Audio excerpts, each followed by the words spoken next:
महाराज मंदोदरी घूम रही है महलों में। रात्रि का समय है तो रावण ने कहा सोई नहीं हो गया। मंदोदरी बोली महाराज आप पे तो नहीं सोए। बोले तो नींद नहीं आती। मंदोदरी बोली क्यों नहीं आती? अब ध्यान से सुनना। मंदोदरी कहती है महाराज रावण से कि सजन सोने की दीवारें हमें सोने नहीं देती, हमें सोने नहीं देती।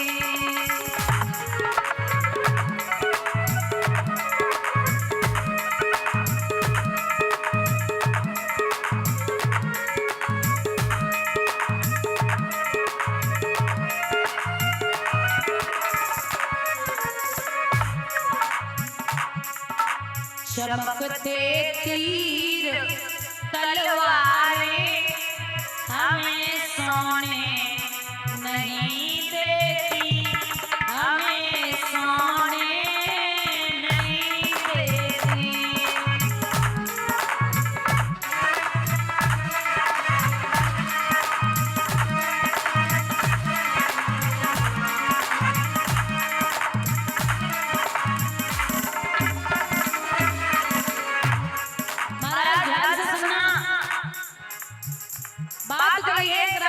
मंदोदरी ने कि महाराज कलश सोने से जोड़ के ली चिरैया लाए सोने की, चिरैया लाए सोने की।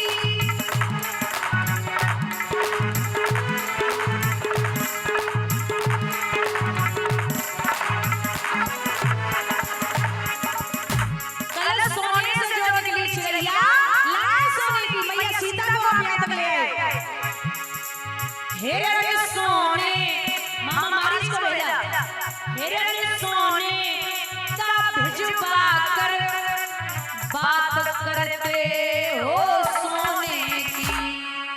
और उधर रघुवर की ललकारें हमें सोने नहीं देती, हमें सोने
उधर सीता की सिसकारें हमें सोने नहीं देती, हमें सोने नहीं देती।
मतलब कि इस दुनिया में लोग भी बड़े लुटेरे हैं, तेरे सामने तेरे हैं और मेरे सामने मेरे हैं, तेरे सामने तेरे हैं और मेरे सामने मेरे हैं।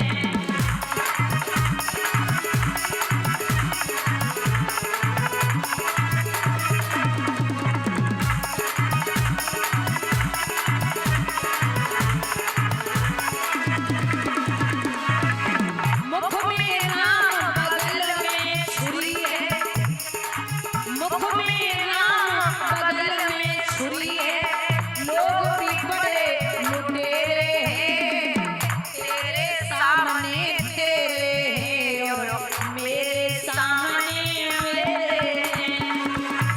दोनों हाथ उठा के हरि बोल।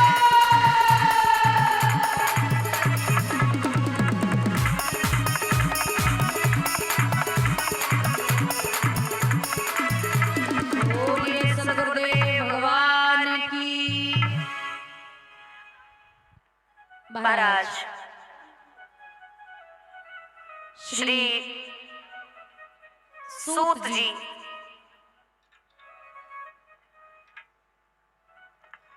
वर्णन करते हैं शौनकादिक ऋषियों। फुल एनर्जी है, रुक नहीं सकते। अगर इनको रस्सी से भी बांध लिया जाए वो भी तोड़ देंगे। वो एकदम मगर रहते पूरे भाव में। भैया प्रिय व्रतो उत्तान पादो सतरूपा पते सुतो वासुदेव कल्या रक्षाया जगता स्थितो। भगवान विष्णु की नाभि से कमल, कमल से ब्रह्मा, ब्रह्मा की दो संतानें हुई हैं, मनु और शतरूपा। मनु और शतरूपा की 5 संतानें हुई, 3 बेटियां और 2 बेटे। 3 बेटियां हैं आकुति, देवहूति और प्रसूति, और 2 बेटे हैं उत्तानपाद और प्रियव्रत। बंधुओं, हम और आप मनु महाराज के ही वंशज हैं।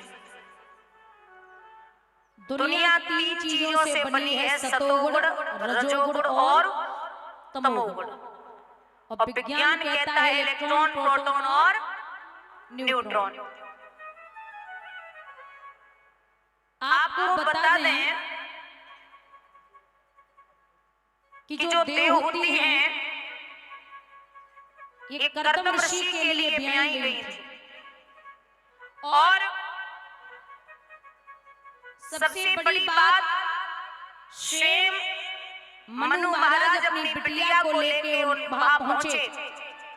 तो इतने बढ़िया है कर्दम ऋषि, उन्होंने क्या किया, परीक्षा लेने के लिए एक आसन डाला जमीन पे और सोचा कि ये बिटिया को लेके आ रहे, ये आसन में डालूंगा, अगर इनकी बेटी आसन पे बैठ गई तो मैं समझ लूंगा कि ये पति की सेवा चाहती है, और अगर आसन पे नहीं बैठी तो मैं समझ जाऊंगा कि ये पति का अपमान करती। देवहूति जी पहुंची, पूरी कुटिया को निहारा, कोई कहीं दिखाई नहीं दिया, सिर्फ एक ही ऋषि है। तो विचार किया कि ये आसन जो मेरे होने वाले पति हैं उनके अलावा कोई डाल नहीं सकता, इसलिए मैं आसन पे बैठूंगी नहीं। पति का डाला हुआ आसन मैं नहीं बैठूंगी। वो जमीन पे बैठ गई और पति के सम्मान के लिए अपना हाथ जो है वो आसन पे रख लिया। समझ गए कि ये सच्ची पति धर्म को निभाने वाली है। 9 बेटियां हुई, 10वें पुत्र हुए जिनका नाम है कपिल भगवान, जिन्होंने अपनी मैया को मन, चित्त और अहंकार के बारे में समझाया और कहा कि 5 कर्मेंद्रियां और 5 ज्ञानेंद्रियां, इनको चलाने वाला एक मन ही है। जैसे 10 घोड़े लगे हैं, एक रथवान जो घोड़ों को चला रहा है, एक चलाने वाला वो मन है।